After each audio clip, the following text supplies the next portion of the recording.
kami banyak melakukan pembaikan injap, berbanding penggantian injap.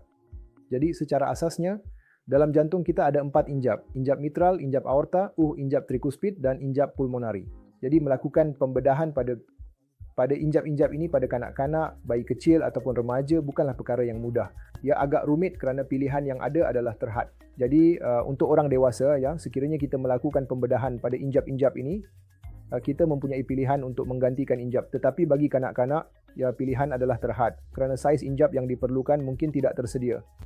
Jadi kita mungkin perlu melakukan pembaikan injap. Jadi kami banyak melakukan pembaikan ini terutamanya pada injap mitral dan aorta.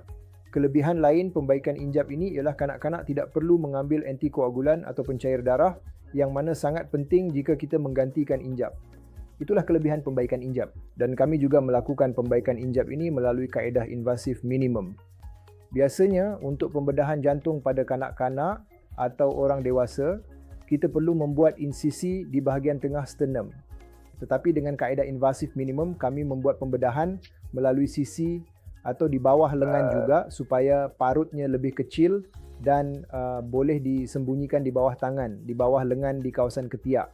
Pertama dari segi kosmetik, kedua kesakitan. Kesakitan sangat kurang dengan kaedah invasif minimum. Ketiga pemulihan. Pemulihan sangat cepat berbanding dengan kaedah konvensional. Ini semua adalah kelebihan pembedahan jantung pediatrik secara invasif minimum. Jadi pembedahan jantung invasif minimum untuk orang dewasa sudah menjadi satu bidang yang mantap dan berkembang, tetapi dalam bidang pediatrik ia masih sedang berkembang dan kami menawarkan pembedahan jantung pediatrik secara invasif minimum kepada kanak-kanak.